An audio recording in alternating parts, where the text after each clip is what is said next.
Bismillahirrahmanirrahim. Assalamualaikum warahmatullahi wabarakatuh. Alhamdulillahil mursilil li ta'atih wal musdiril amma syiyatih.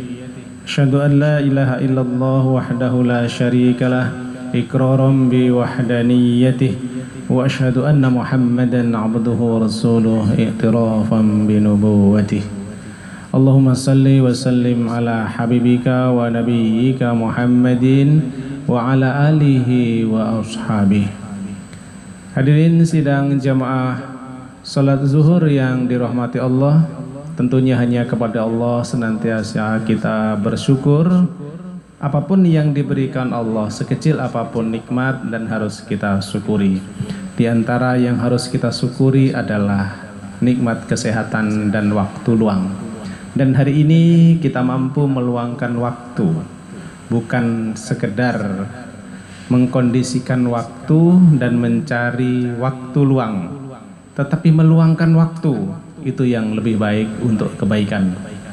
Kita luangkan waktu untuk mendengar tausiah dan akan melaksanakan sholat zuhur berjamaah. Karena tak semua orang bisa sholat berjamaah karena kesibukannya atau karena hal lainnya. Tentunya salawat beriring salam buat junjungan kita Nabi besar Muhammad sallallahu alaihi wasallam. Allahumma sholli ala Muhammad wa ala alihi wa sahbihi ajma'in. Hadirin sidang jamaah zuhur yang dirahmati Allah, untuk siang hari ini kita akan membahas tentang karakter kepemimpinan Rasulullah sallallahu alaihi wasallam. Dalam ilmu kepemimpinan, sesungguhnya dunia ini kadang-kadang menangis karena ingin hadirnya seorang pemimpin. Itu dalam perspektif ilmu kepemimpinan. Namun di Indonesia ini banyak pelatihan kepemimpinan di tingkat mahasiswa, di tingkat aparatur negara, dan kita dari tingkat kepemimpinan dasar, menengah, sampai ke pemimpinan tinggi. Ada yang sepamen sekolah pemimpin menengah dan juga tinggi, tetapi yang lupa adalah sekolah kepengikutan. Bagaimana kita bisa ikut kepada seorang pemimpin, itu juga perbulaan yang tersendiri. Jadi karena banyak kadang pelatihan kepemimpinan, lupa di saat tertentu harus dipimpin, sehingga kadang-kadang maunya mimpin terus. Kalau dipimpin agak kurang enak kadang-kadang. Ini beberapa hal yang ada di sekitar kita, dan itu merupakan wacana untuk kita bahwa semua itu harus seimbang. Hidup ini harus bisa memimpin karena sebuah kewajiban dari agama, tapi hidup ini juga harus siap dipimpin. Jangan inginnya mimpin terus atau tidak bisa mimpin. Nah, itu persoalan, harus dua-duanya. Hadirin yang kita muliakan, kita kembalikan kepada firman Allah tentang bagaimana Rasulullah memimpin di dalam kegiatannya sehari-hari. Baik Rasulullah sebagai uswah dan khutbah di dalam keluarga, maupun Rasulullah sallallahu alaihi wasallam menjadi pemimpin kepemimpinan kenegaraan dan keagamaan ketika berada di kota Madinah.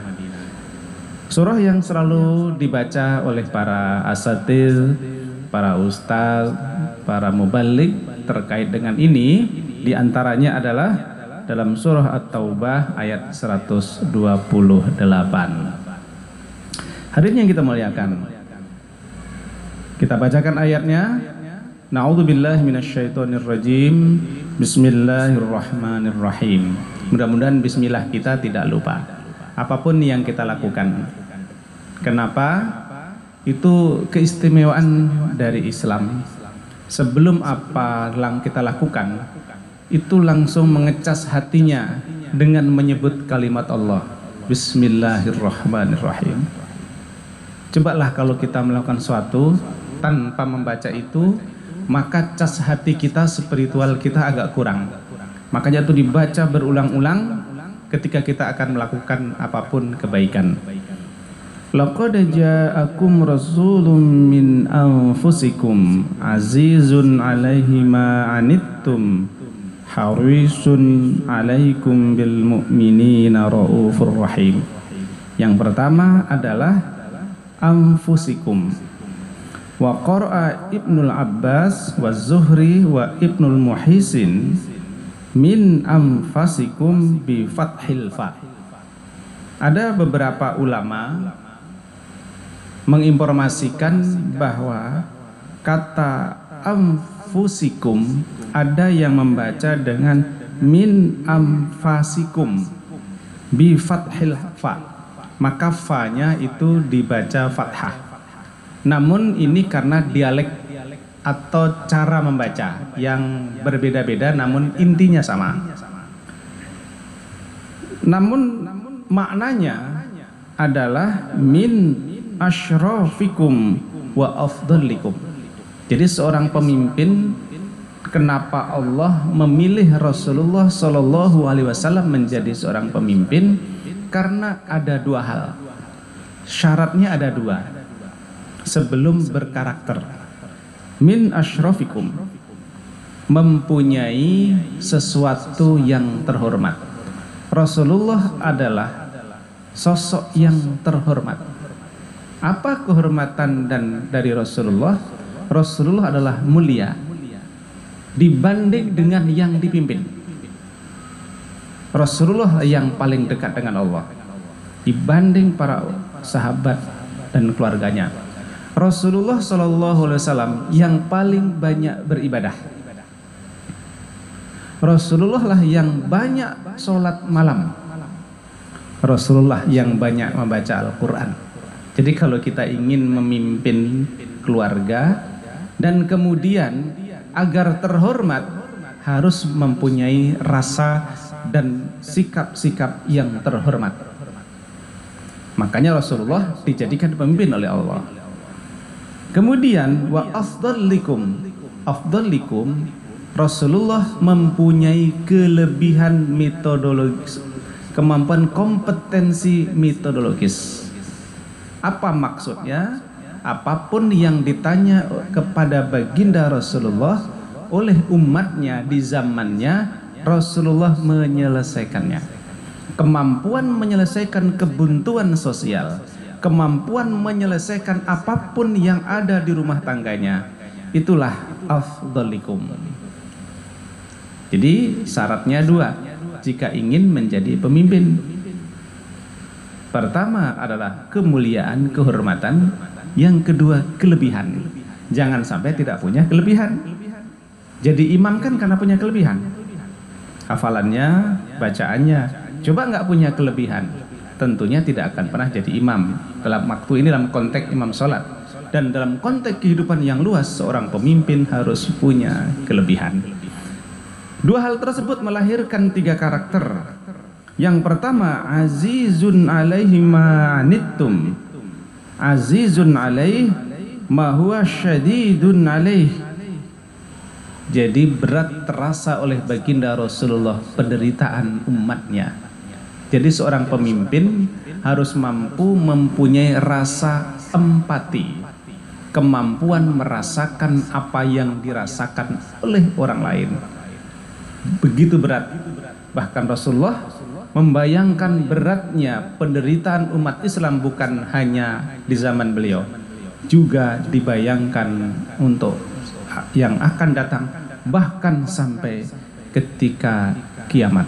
Itu dibayangkan oleh Rasulullah, begitu sulitnya penderitaan umatnya. Anatakum masillatun ay anatakum wa huwa dukhulul masyaqqati wal mudarrati alaikum. Ada kata ma, itu adalah penyambung hati antara yang dipimpin dengan yang memimpin, begitu Rasulullah merasakan terkait dengan kesulitan-kesulitan dan sesuatu yang membahayakan bagi umatnya. Dan hari ini terbukti apapun yang dilakukan oleh kita, kondisi umat hari ini juga tidak semuanya sudah selesai. Hadirin yang kita muliakan, yang kedua, harisun alaikum ala imanikum wa salahikum. Rasulullah mempunyai ekspektasi, harapan, karena begitu beratnya kehidupan ini, maka Rasulullah sangat menginginkan keimanan dan keselamatan. Seorang pemimpin dalam Al-Quran tidak boleh membiarkan yang dipimpin itu dalam kondisi yang tidak beriman. Harus menyelamatkan dan menjaga keimanan. Wa qala Qatadah harisun alaikum. Imam Qatadah berkata, harisun alaikum ai artinya ala dzallikum ayyahdiyahullah, yaitu Rasulullah khawatir dan mengkhawatirkan jangan sampai yang dipimpin itu orang-orangnya menjadi zalim sehingga menutup hidayah Allah. Anak-anak kita di rumah yang menjadi tanggung jawab kita, jangan sampai kita biarkan mereka zalim dan kemudian tertutup dari pintu hidayah Allah. Ini kewajiban seorang pemimpin. Dan yang ketiga, bil mu'minina raufur rahim. Rasulullah itu mempunyai sifat simpati, kemampuan untuk memberikan kasih cinta dan kasih sayang.